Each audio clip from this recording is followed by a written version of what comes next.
So, my dear Dharma friends, this morning we spoke about how the 6 parameters relate to the mind of bodhicitta. I taught that to the best of my abilities, and so this afternoon I'm related to the Vajrayana view of the 5 wisdoms. In the Pratimoksha path, we abandon the afflictions out of fear of suffering. On the Bodhisattva path, we naturally transform them with love and compassion. I already talked about that. The Vajrayana knows the nature of the afflictions. The 6 afflictions are like an unripe seed of a flower, the cause of the 6 realms of samsara. And their antidotes are the 6 paramitas, the 5 wisdoms. So when those afflictions, the difference is ripe or unripe, being in a ripe or unripe state. In reality, there's nothing that is impure, but so this temporary obscuration is actually minor. It's something we can remove. It's not who we really are.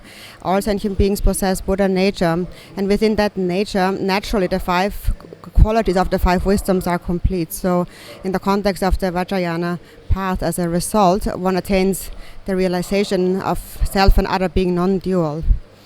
So here, basically what we are learning is that the marking line between self and other. So we realize that they are non-dual.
Oh, it's okay. Water is fine. Yeah.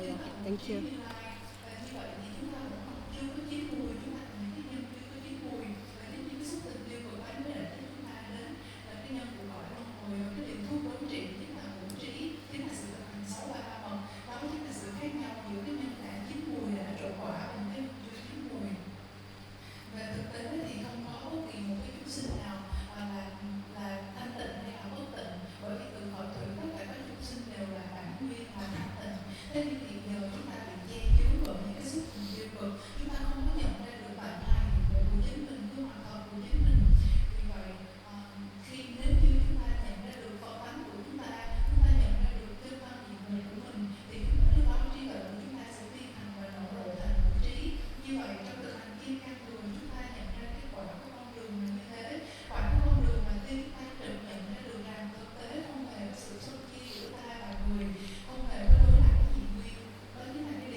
In context of the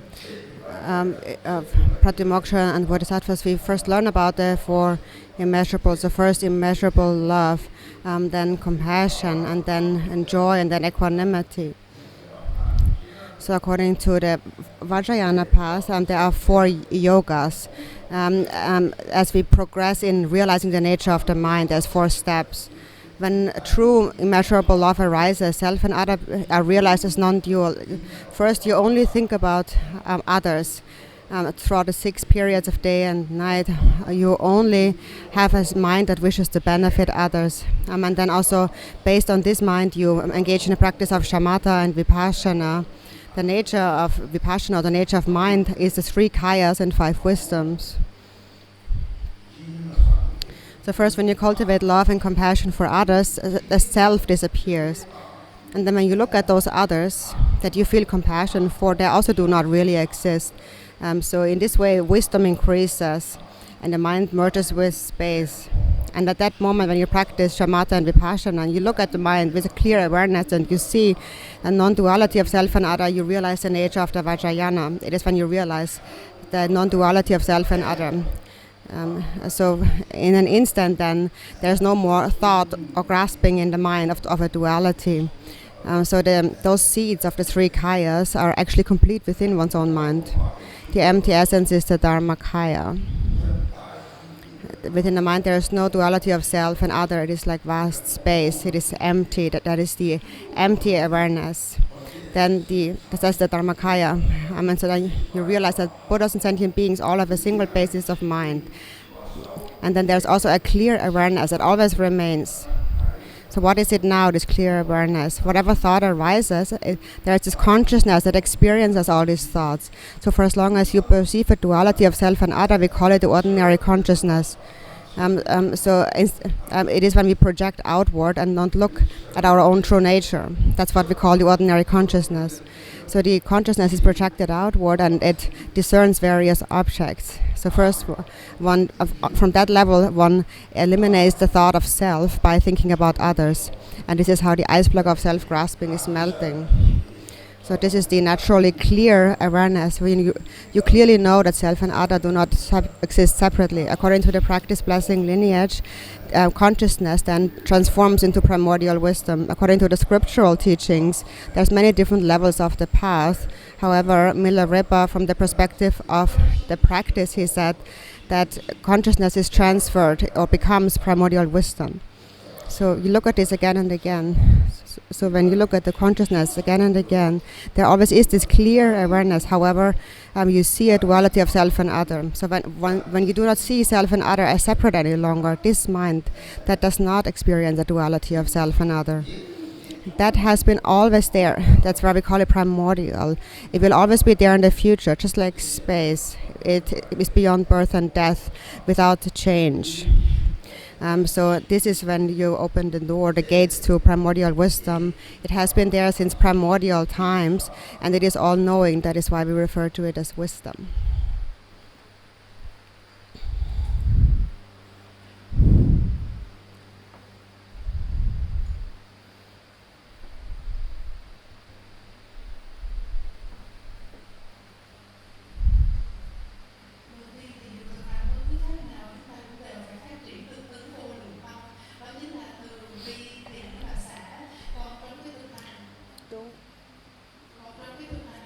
I have some contact issue.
thì cái tâm của chúng ta lúc này chỉ là những cái thần thức bình phàm, những cái thần thức hướng ra bên ngoài.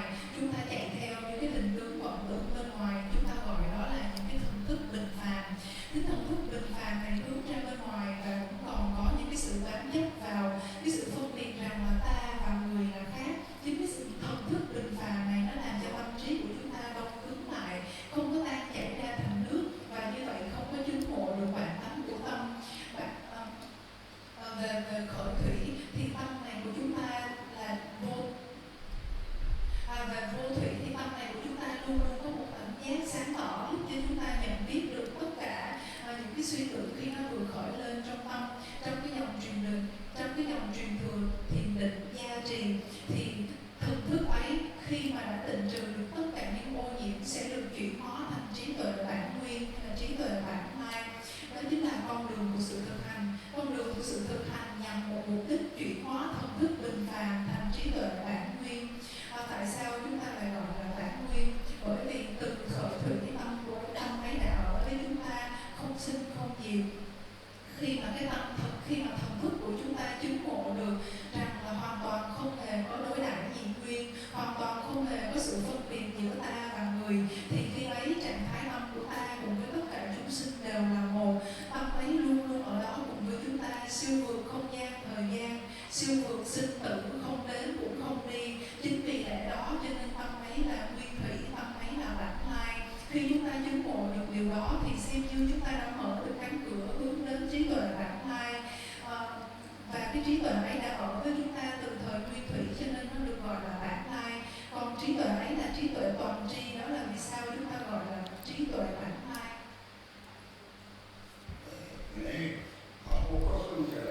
So the three kayas are complete within one's mind. We can see that when we meditate for just a moment in Vipassana. So the empty essence is the Dhammakaya, then the clarity is the Sambhogakaya, and then the all-pervasive compassion is Nirmanakaya. So first when you take the refuge vow, and then you begin to cultivate love, and until it develops into immeasurable love. And until compassion then remains continuously. All of that is the growing of the Nirmanakaya. So when there is no self and other, how should we cultivate compassion? And so this is not how we should see it. But even though self and others do not really exist, on the relative level, there is an appearance of others and the appearance of the 6 realms of samsara. So although one realizes emptiness, one cultivates compassion. So it is a temporary appearance, just like a dream, a temporary confusion. This is how all the Buddhas see it. For us, from a practical perspective, we can recognize the 3 kayas in this way. The empty essence is the Dharmakaya, the natural clarity is the Sambhogakaya, and the all-pervasive compassion, the Nirmanakaya. In brief, it is emptiness and compassion. And that kind of compassion is unobjectified. It does not require an object, so it is the objectless compassion. On the relative level, the compassion that we develop here only arises when there is an object of compassion, when there is a suffering beings. For example, we don't feel compassion for a rich person, we only feel compassion for a poor person. But this is actually not wrong, because if you look at it more carefully, for as long as there is a perception of the self, there is suffering. So those with wisdom realize that everyone naturally is pervaded by suffering.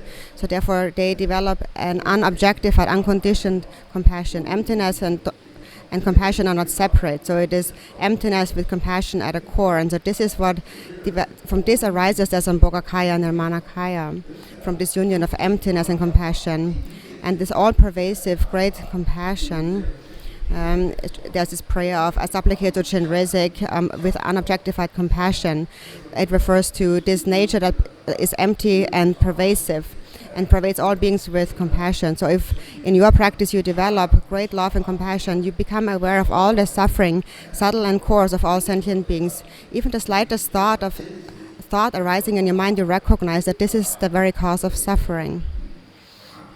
So then just naturally this unobjectified state of compassion remains a sign of having realized emptiness.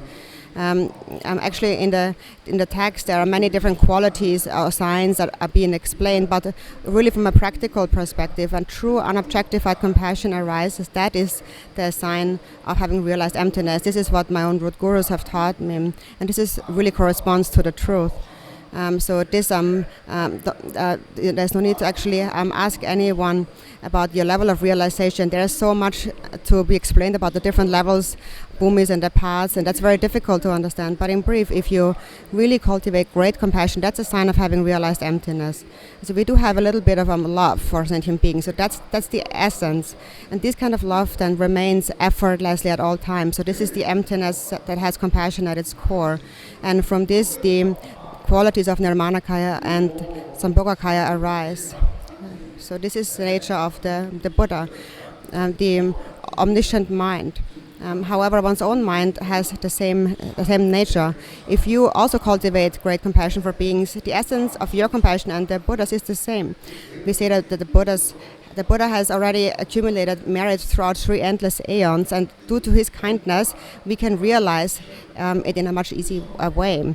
And so in this way, when we understand the kindness of the Buddha, then our faith really increases, and we can very clearly understand and feel inspired by the possibility of attaining enlightenment.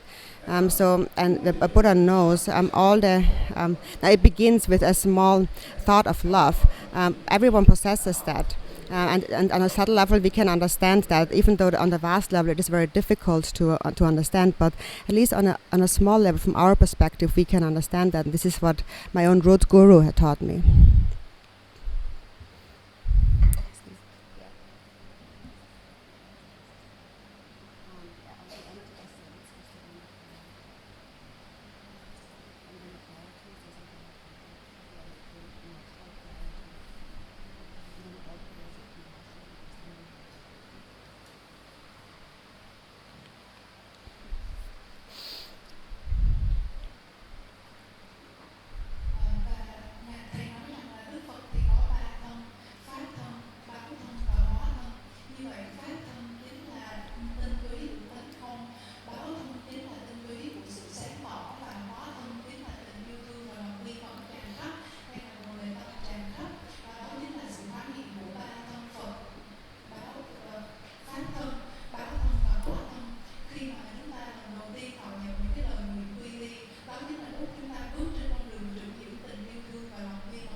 So these three kayas of the Buddhas are the qualities of the Buddhas, and where are they right now? In this world, all the teachers in this world, we say that their form is the Nirmanakaya. Within one Sangha member, the Buddha's qualities of the Buddha's three kayas are complete. So the form is the Nirmanakaya. So he seems like a human being, outwardly looking, but his speech is Sambhogakaya. So his teachings are the meaning of the twofold truth. There are three levels of the path of Pratimoksha, Bodhisattvas and Vajrayana. That he teaches according to the mental capacities of the individuals, teaching according to the needs of sentient beings. There are different levels of mental capacity, so there are different levels of Dharma will. Then the mind is Dharmakaya. It is said within the expanse of primordial wisdom, all Buddhas are one. They are all the same. They're actually beyond singularity and multiplicity. If we say they are one, then there is all the Buddhas of the three times, and all the Buddhas and sentient beings actually arise from the expanse of Dharmakaya. But if you say that there are many, then their essence is like the ocean water. There's only one, there's not two. And wherever you go, east and west in the ocean, there's only one water. It's the same nature. So the mind of all the Buddhas is the Dharmakaya, beyond singularity and multiplicity, beyond the two extremes. We can also say, on the other hand, it's one, that they are one. The omniscient mind, that your own wisdom, the mind that is free of all dualistic grasping, the clear awareness that is free of all duality, that is Mahamudra. When you see that view of Mahamudra, you're free of all dualistic thought, or Madhyamaka speaks about the middle way and so on. So basically you resolve the view. We have to decide upon the view and gain confidence. So we can say it's one because nothing is separate from it. We can also say it's many, however, because it pervades all of samsara and nirvana. All of the activities in samsara and nirvana are engaged in by it. Chikchen Somgen said in the Gong Chik, it's a quote I saw, and it says, everything that is done in the field of noble things is done by the Buddha. Actually, everything that is done in samsara and nirvana is done by the Buddha. Samsara and nirvana have a single basis. The Buddha, the nature of the Buddha is wisdom. So see the Buddha as wisdom, awareness. And self-grasping is only a temporary obscuration. So then it is only due to a temporary perception of self and other that mind is obscured, but there's only one mind. And right now in this life, even an obscured being like an animal, for example, has a little bit of wisdom and compassion. And in this way, to this extent, they make a living in their bodies. So this subtle consciousness, and then the Buddha's omniscient mind and the essence of your own awareness is one and the same. They are not separate. The only difference is recognizing it or not recognizing it. Recognizing it, you are a Buddha. Not recognizing it, you are a sentient being wandering in samsara. So therefore the Buddha had said, beings are actually Buddhas. They are only obscured by adventitious stains. We are actually Buddhas, but we just have not realized that. So if we really practice according to the words of the Buddha, then we realize that all beings are actually Buddhas. Look again and again. You look at the consciousness of your own mind. And so then you realize that others' consciousness, your own consciousness, all artists are the same. Or two people, you think there's two, but when you look deeper into it, you see that they're actually one. On the outer level, there's two bodies. They're separate, however, they consist of the 5 elements. But within their mind, they're the same. There's not the slightest difference. There's like 2 vases. So there's 2 vases. So they're filled with, for example, you have 2 vases filled with water. So you have 2 waters. But then if you fill one into the other, or if one breaks, then there's only one water. So it's beyond multiplicity and singularity. We can say it's many, we can say it's many. We can say one taste appears as diversity, or diversity has one taste. Basically, whatever you say, there is no contradiction. That is why His Holiness the Dalai Lama said, when you realize emptiness, there is no contradiction. You realize there's no contradiction. You can say anything. There's nothing that is not okay. Everything is correct. There is no mistake. So this is how we can understand the nature of the mind. So the mind is the Dharmakaya, the speech is Sambhogakaya, and the form is Nirmanakaya, the Sangha. The Sangha's mind is the Buddha. So any Sangha, their mind is Buddha nature. That is the mind of the Buddha. And then our mind, samsaric sentient beings' mind, is all one and the same. Sentient beings to be tamed, their mind, and then the mind of the spiritual teachers who tame them, the mental continuum is one and the same. However, Sangha also possesses an altruistic mind, immeasurable love. And so this is why we put them on higher chairs, for example. And those sentient beings to be tamed, the difference is that they are grasping at a self. So whenever they become free from that concept of a self, they become the same. So those who tame and those to be tamed are both nirmanakayas. Actually, all the beings in the 6 realms are nirmanakayas. It's all pervasive, everywhere. So this is how we can understand it for now. And this is how we first cultivate a pure perception. This is how immeasurable joy arises. When great compassion for all beings arises, then often we might feel that we get tired. Sentient beings cannot be free. But if you really think about it, actually there are no real sentient beings. It is said that ultimately no real object of compassion exists, because you know that ice is actually water. When you know that, the mind becomes a little bit relaxed. Everything becomes more easy from that perspective. When you understand the emptiness that has compassion at its core, you know that all beings are actually Buddhas. So then your understanding of these statements will become increasingly deep.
hồi và trong niết bàn đều là một. Luân hồi cũng như niết bàn đều có một nguồn gốc duy nhất, và như vậy tất cả những cái hiện tượng ở trong luân hồi và trong niết bàn cũng đều là một. Chỉ có những cái đức mà đã chứng ngộ được chân lý của những đấng chứng ngộ được chân lý ấy mới có thể chứng ngộ, mới được gọi là những cái đấng đã giác ngộ, tức là những cái đấng đã tỉnh thức. Còn chúng sinh như chúng ta vì không có trí tuệ, vì vô minh, cho nên chúng ta cũng còn bám chấp vào cõi luân hồi, cũng còn bám chấp vào cái ngã, và chính cái ngã này là điều khiến cho chúng ta tiếp tục phạm phải những sai lầm, khiến cho chúng ta tiếp tục bị trôi lăn và bị tái sinh lại ở trong luân hồi.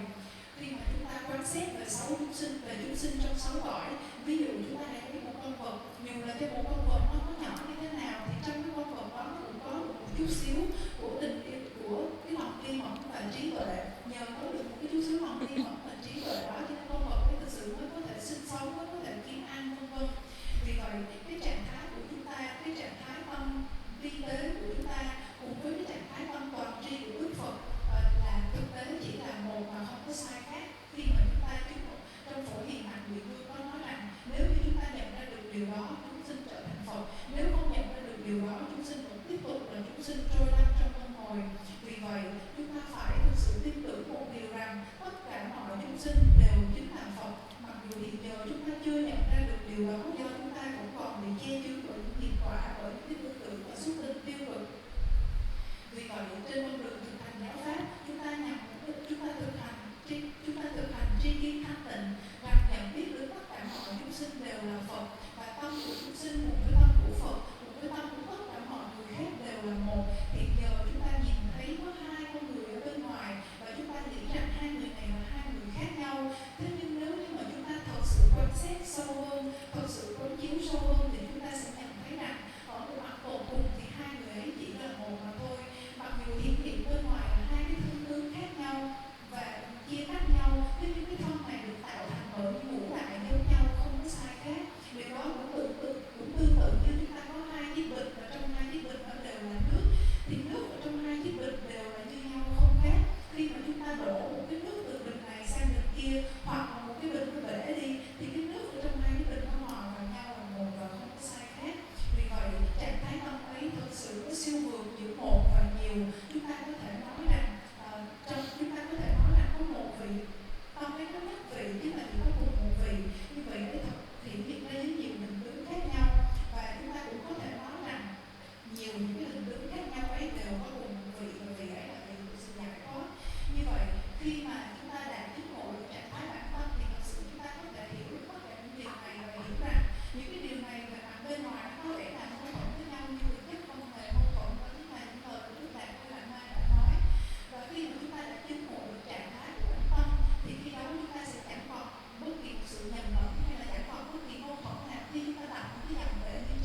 So the mind possesses the qualities of 3 kayas and 5 wisdoms. So regarding those 5 wisdoms, so first of all, we said that the form is the nirmana kaya, speech is Sambhoga kaya, mind is dharma kaya. So these are the 3 kayas.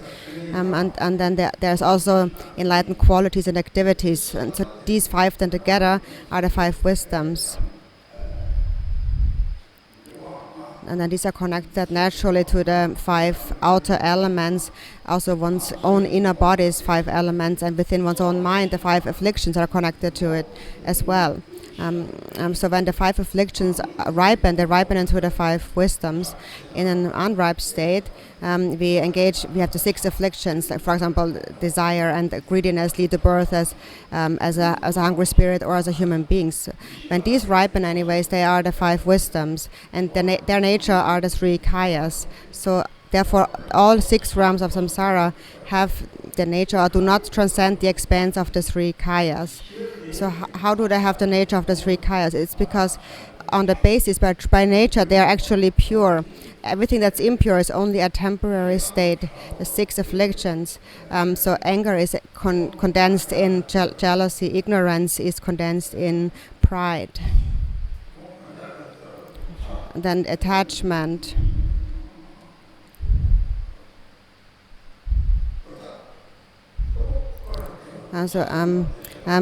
Ignorance is a body, desire is speech, and hatred is mind. So when the difference is just a pure ripened or unripe. When they ripen into the 3 kayas. So the 6 afflictive emotions are 3 groups of 2. So pride and ignorance are together. Jealousy and anger or hatred are together in one group.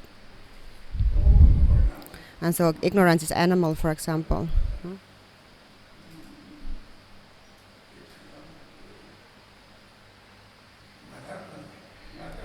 I was thinking about the grouping. Pride dissolves into ignorance. Jealousy dissolves into hatred. Their essence is the same. And then desire or attachment dissolves into greed. So they have a similar essence. So that's why we speak about 3 afflictions. Attachment, aversion, ignorance, basically. Ultimately, it all comes down to the mind, only the mind. Then there's the body, enlightened body, speech, and mind. Ultimately, the Hung syllable represents the enlightened mind or the Dharmakaya. There's a lot of teachings on generation and completion. In the completion, for example, one gradually dissolves the visualization. So what does that mean? First, you understand the view of the Vajrayana. All of the afflictions are recognized as wisdom, primordial awareness. So it is like you're throwing an ice block into hot water and it becomes liberated. But we have to know the method, the manner of liberation. We can only know that through a personal experience and practice.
chúng ta phải hiểu được rằng là tam tập tam sân si nó đến từ đâu, tất cả nó đều đến từ tâm của chúng ta mà ra cả, nó không có từng một cái đối tượng bên ngoài.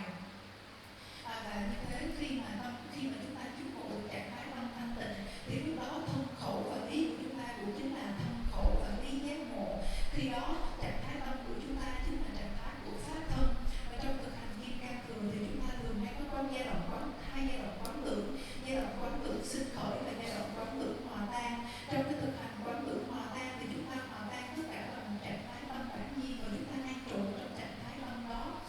Như thế có nghĩa là sao? Như thế có nghĩa là khi mà chúng ta tức là trong cái quá trình thực hành của chúng ta chuyển hóa đầu tiên là những cái cảm xúc và những cái xúc tình tiêu cực, và nhờ quá trình thực hành chúng ta chuyển hóa thành tánh giác bản lai, tánh giác bản nguyên. Giống như là chúng ta cầm một cái hòn đá, cái bụng nước đá, rồi chúng ta ném vào một cái hồ nước nóng thì ngay lập tức cái nước viên đá sẽ tan ra và mòn lại thành nước. Cái điều quan trọng là chúng ta thực sự phải biết cái phương pháp thực hành. Chúng ta cái phương pháp thực hành để có thể giải thoát cho chúng ta. Và cái điều này nó không có đến từ những cái giáo lý bên ngoài, những điều mà thực sự nó đến từ cái sự thực hành cái ngộ của bản thân của mỗi cá nhân. So from my own personal experience, if you recognize one affliction, we call that the affliction dissolves into wisdom. So how does that happen? It is like ice melting into water. This is how it dissolves. For example, in the context of pratimoksha, we abandon the afflictions. We recognize that they are the cause of all suffering. We develop fear. In order to become free from suffering ourselves, we abandon them. On the Bodhisattva path, there's no need to really cultivate anything, because when there's love, then the afflictions will naturally go away. That is very precious, actually, and I already explained that in great detail. And so in the Bodhisattva path, we transform the afflictions. They are sealed with bodhicitta and therefore disappear. And in the Vajrayana, they are taken onto the path without applying any other method. In the Vajrayana, you only recognize their nature, and you recognize that self and other do not exist. That's the view of Vajrayana. The non-dual primordial wisdom knows that first of all, self and other do not exist separately. You gain certainty in that. For example, when an afflictive emotion arises, first they do arise when you engage in practice. So the lamas have said that the way afflictions appear is the same as before, but to a yogin, the way it is liberated is different. So to a yogin, a practitioner, the afflictions arise in the very same way, but yogins are able to liberate the afflictions. A yogin is someone who, a naljo in Tibetan, is someone who literally means you're dwelling in the natural state of the mind. So this mind is like hot water and cannot freeze into an ice block. Such a person who has no dualistic thought of self and other, an afflictive emotion does still arise. For example, if someone hurts them in a really grave way, one gets really angry. But the other person who made them angry actually does not appear in their mind, but the essence of anger appears in their mind. So they recognize, oh, this is anger. There's an affliction. So you recognize. So there's just recognition of anger. So what is that actually? This anger anger is so powerful. It has the ability to empty out all the other thoughts. So there's no other thought. There's just a thought of anger. And in that moment, you actually come to the nature of the mind. Actually, it is very difficult for a beginning practitioner to stop or reject thoughts, because the subtle thoughts won't stop. And when a strong anger arises, for example, no matter how coarse the thought or the emotion may be. For example, if there's great love between two people and you get angry at such a person, for example, if a parent is very angry at their child for a long time, then they become like enemies. That all the love is lost for like 20 years or 30 years long of love is all destroyed. But in that moment, when anger arises, you actually come to the natural state of the mind. And if you look at the nature of the mind at that moment, you see an incredibly clear state of mind. And then you realize, actually, that is the nature of the mind. Actually, this is more powerful than to meditate peacefully for an entire month. It is more powerful to recognize an instant meditate of an instant of anger that arises, because in that moment of anger, the mind is so pristinely clear that in this moment all these thoughts of ignorance and so on are all gone away. And in that moment, if you actually know how to look at the mind, because the mind is so clear, you can clearly see the nature of the mind. That's why we say anger is by nature mirror-like wisdom. Its nature sees the nature of all afflictions. So when a strong affliction arises, the powerful affliction has the power also to destroy all the other thoughts of grasping at the reality of appearances and so on. So in that moment, you actually see the nature of the mind, and that seeing is the actual Buddha. That is the true nature of the mind that is endowed with the 5 wisdoms, just like the rainbow lights emerging from a crystal ball. So within that, the qualities of enlightened body, speech, mind, activities, and qualities are manifest effortlessly. So this is how the great masters explain it from an experiential perspective. But when you look at your mind, you can see the quality, the potential of that within your own mind. And so therefore in the Vajrayana, we work with the afflictions. We take them onto the path without having to abandon them. This is strongly related to one's own personal experience of practice.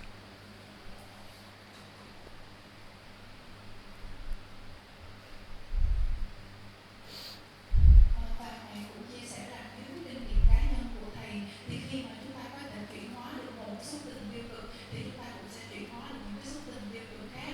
Đầu tiên thì chúng ta phải hiểu được rằng làm thế nào chúng ta có thể chuyển hóa được xúc tình tiêu cực thành trí tuệ. Thì cũng giống như là việc mà chúng ta ném một cái viên đá hay là cái tảng băng vào cái hồ nước nóng thì cái tảng băng đó ngay lập tức được tan chảy. Thì có những cái phương pháp khác nhau, trên cái thực hành khác nhau tùy theo căn cơ của mỗi chúng sinh.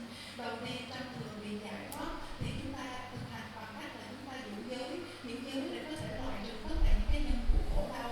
Thì cái việc mà chúng ta giữ giới loại trừ những cái nhân khổ đau để tránh phạm giới đó là chúng ta phát khởi từ cái nỗi sợ hãi.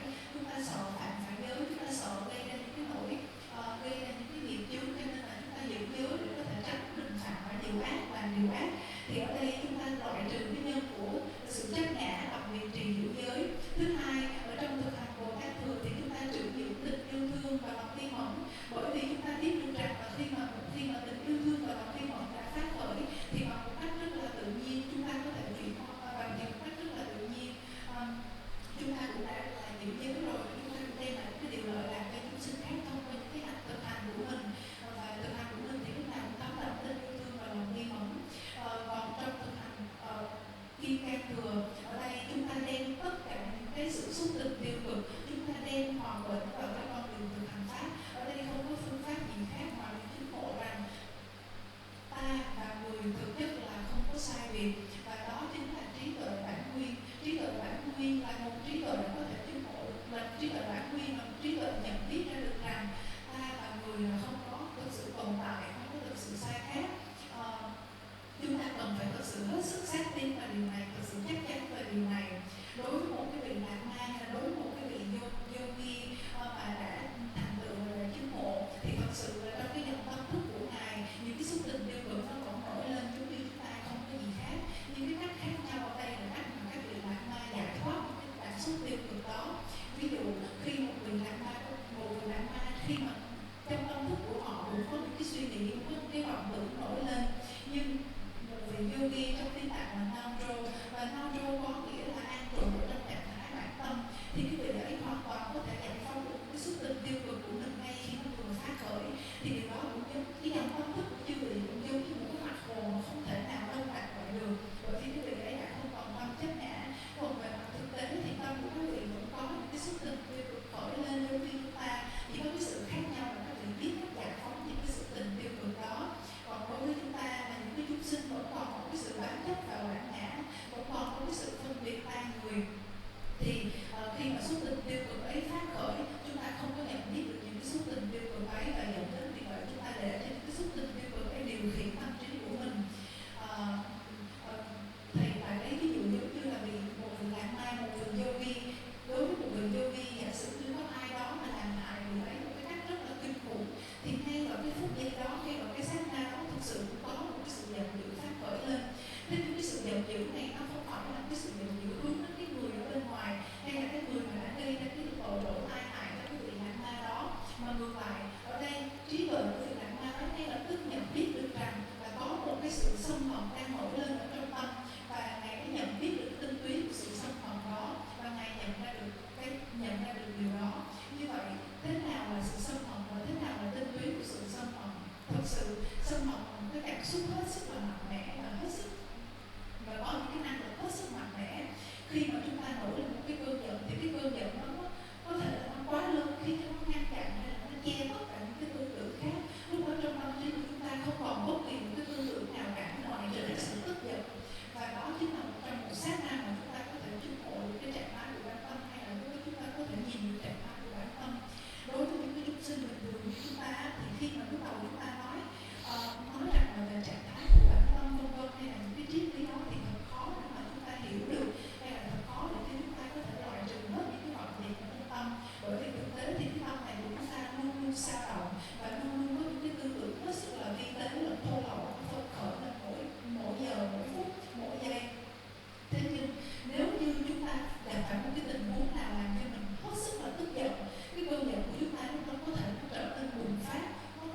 So the mind possesses the 3 kayas and 5 wisdoms. That is the basis of the mind. And when you look at the mind, these 5 wisdoms are like the rainbow lights emerging from a crystal that the sun shines upon. So just naturally, rainbow lights emerge, and this is the nature of all the appearances of samsara and nirvana, arising out of one's own mind. In the 37 practices, it says, when you see the ultimate truth, you realize that all appearances are your own mind, and your own mind itself is empty. Self and other do not exist, but they appear. Appearances of samsara and nirvana appear, but they are not separate from your own mind. So nothing, everything is encompassed by space. There's nothing that does not fit into space. So first, that is the dharma kaya nature, dharma dhatu nature of the mind. The space-like nature, there is no thought in the mind. So this is the dharma dhatu wisdom. And then all the appearances of samsara and nirvana. Samsara is that due to temporary perception of a self, we develop the 6 afflictions, and like ice blocks, those appearances of the 6 realms manifest.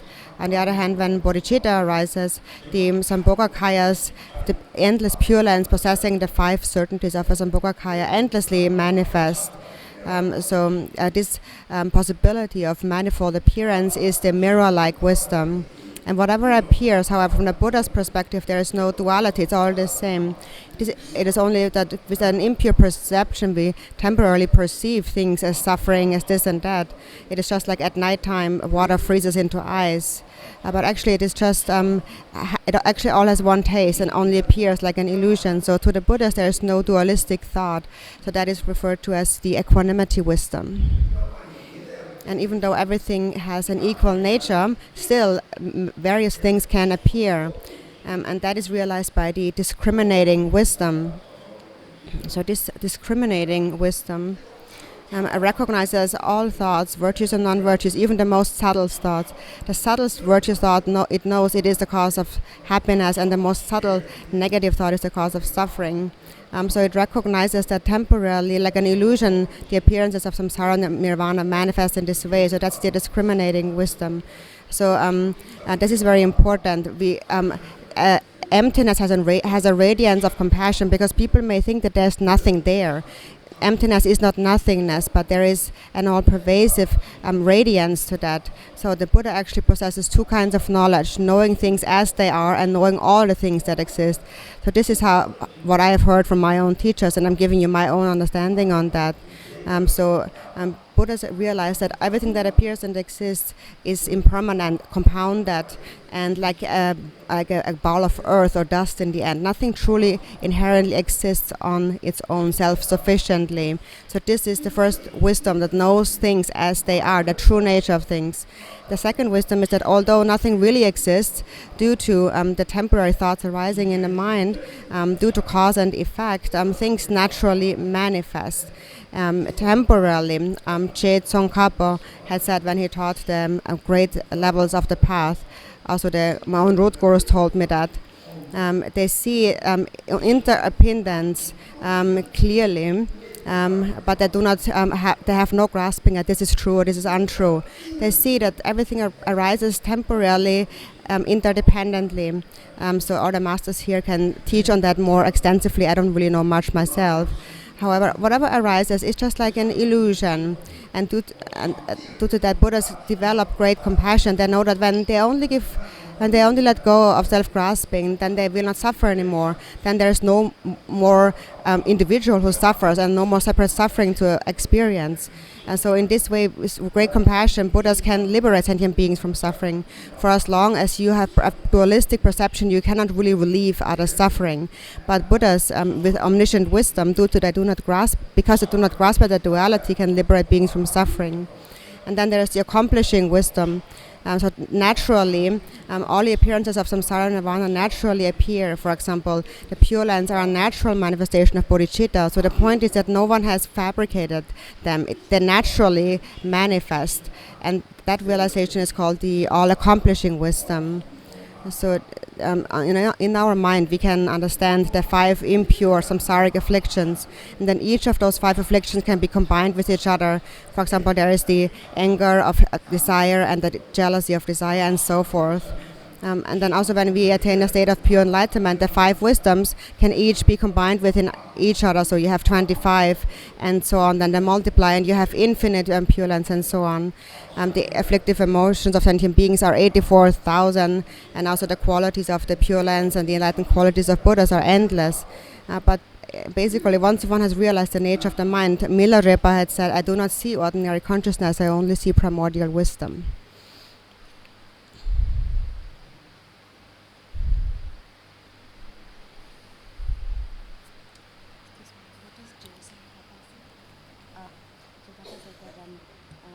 So when even though things manifest to this Buddha dissemination wisdom, they appear as like an interdependent, an interdependent plane that lacks inherent existence.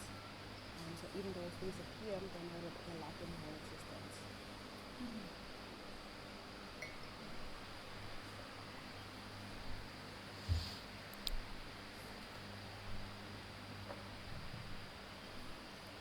Như vậy chúng ta đã biết được rằng thầy đã nói một cái trí tuệ tổng tri, một cái trí tuệ giác ngộ được bản tâm chứ không, lúc đó là sự hóa hiện của tam thân và của trí.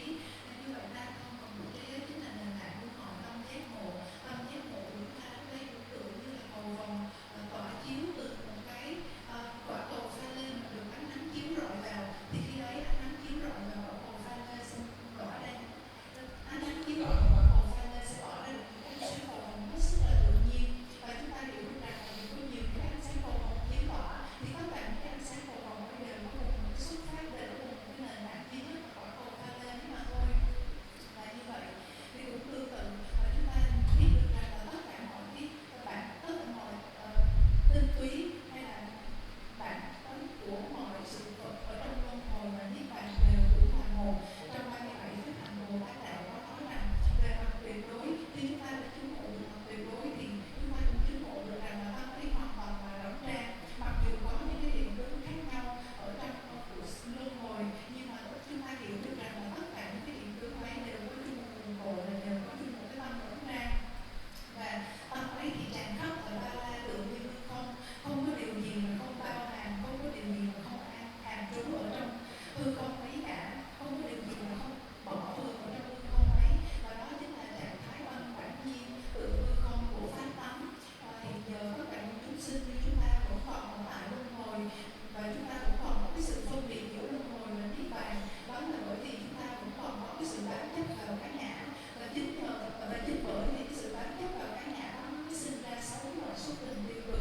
Và những cái xúc tình tiêu cực này làm cho tâm trí của chúng ta đông cứng lại như một tảng đá, và vì vậy mới phóng xuất ra những cái hiện tượng của cái cõi luân hồi.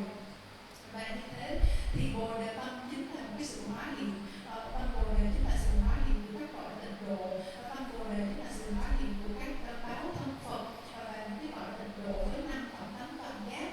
Và đó là lý do chúng ta gọi cái tâm giác ngộ là tâm là trí tuệ như gương soi, là trí tuệ gương soi.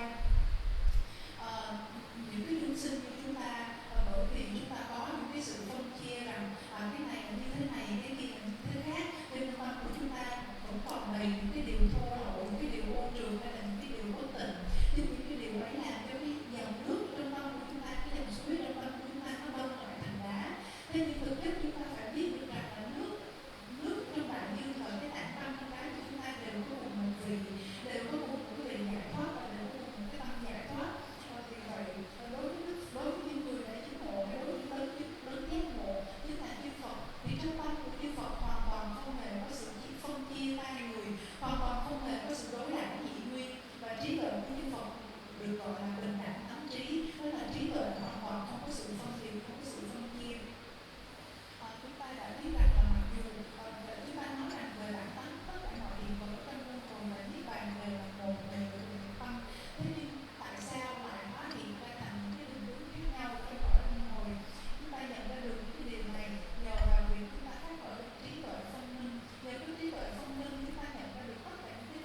So in order to benefit sentient beings, the Buddhas manifest their manifold Nirmanakayas, pervading all of the 5 elements to benefit sentient beings.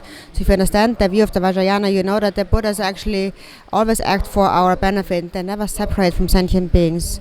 And so if you don't know that, then you might criticize a guru and only see qualities and faults, and then you might feel that it's just impossible to find a true, genuine spiritual teacher.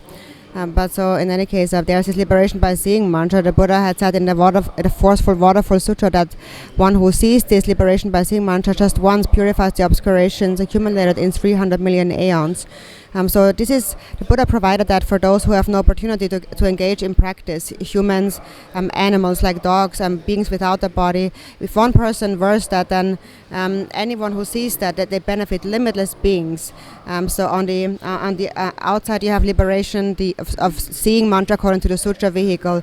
Inside you have liberation by touch mantra according to the tantric vehicle. Then there is these blessing pills I would like to offer to you. That is called liberation by tasting. Liberation means liberation from self-grasping. Self-grasping is purified, and altruism arises within one's mind. So I would like to offer these items to you today, my Dharma friends. So for now, dear Dharma friends, Dashi Delek. So these things actually are very precious. Since then, 1981, I started with that activity of distributing the liberation mantras, and nowadays everyone in this in the world likes those liberation items because they know how precious they are. If you always wear them, then there's actually a way to accumulate merit continuously. For example, even if someone were to cast a spell on you or curse you, nobody could affect you, and even an evil spirit would become your friend. So therefore, dear Venerable Rinpoche and then the Sangha would thank you. I'm so happy to be here again today at this place, and so I'm very grateful that you are having me again this time.